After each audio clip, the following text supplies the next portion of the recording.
नमस्कार सभी को। महाराजा गंगा सिंह विश्वविद्यालय बीकानेर के संगीत विषय के पाठ्यक्रम में बीए तृतीय वर्ष में एक टॉपिक आता है जयदेव जी का गीत गोविंद। तो बच्चों, आज हम उसी पर चर्चा करेंगे कि जयदेव जी ने जो गीत गोविंद की रचना की है उसके बारे में आज हम जानेंगे। तो सबसे पहले हम जानते हैं गीत गोविंद जयदेव जी की एक काव्य रचना है। गीत गोविंद में श्री कृष्ण की गोपिकाओं के साथ में रासलीला, राधा विषाद वर्णन, कृष्ण के लिए व्याकुलता, उपालंभ वचन, कृष्ण की राधा के लिए उत्कंठा, राधा की सखी द्वारा राधा के विरह संताप का वर्णन हमें मिलता है। जयदेव जी का जन्म ओडिशा में भुवनेश्वर के पास केंदुबिल्व नामक ग्राम में हुआ था। वे बंगाल के सेन वंश के अंतिम नरेश लक्ष्मण सेन के आश्रित महाकवि थे। लक्ष्मण सेन के एक शिलालेख पर 1116 ईस्वी की तिथि अंकित है। अतः इतिहासकार मानते हैं कि जयदेव जी ने इसी समय में गीत गोविंद की रचना की होगी। श्री गीत गोविंद साहित्य जगत में एक अनुपम कृति है। इसकी मनोरम शैली, भाव प्रवणता, सुमधुर राग रागिणी, धार्मिक तात्पर्यता तथा सुमधुर कोमल कांत पदावली साहित्यिक रस पिपासुओं को अपूर्व आनंद प्रदान करती है। अतः डॉक्टर A.B. कीथ ने अपने संस्कृत साहित्य के इतिहास में इसे अप्रतिम काव्य माना है। सन 1784 ईस्वी में विलियम्स जोन्स द्वारा लिखित on the musical modes of the Hindus पुस्तक में गीत गोविंद को पास्टोरल ड्रामा अर्थात गोप नाट्य के रूप में माना गया है।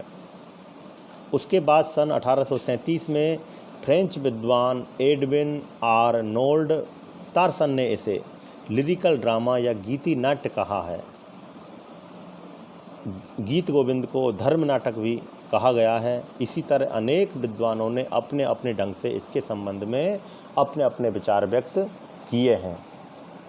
गीत गोविंद काव्य में जयदेव जी ने जगदीश का ही जगन्नाथ, दशावतारी, हरि, मुरारी, मधुरिपु, केशव, माधव, कृष्ण इत्यादि नामों से उल्लेख किया है। यह 24 प्रबंध, 12 सर्ग तथा 72 श्लोकों युक्त परिपूर्ण ग्रंथ है, जिसमें बच्चों राधा कृष्ण के मिलन, विरह तथा पुनर्मिलन को कोमल तथा लालित्यपूर्ण पदों द्वारा बांधा गया है।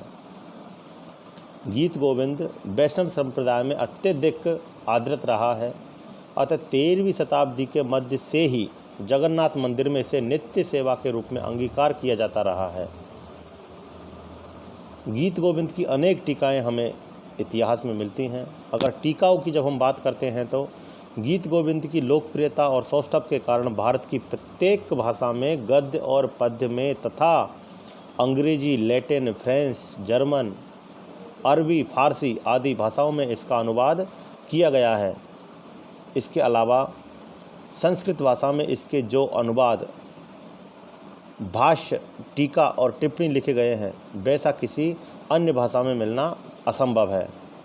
किसी टीकाकार ने इसका श्रृंगार प्रधान काव्य के रूप में वर्णन किया है, तो किसी ने भक्ति संप्रदाय को महत्व देकर इसे भक्ति काव्य माना है, तो किसी ने संगीत को प्रधानता देकर इसे संगीत शास्त्र का रूप दिया है।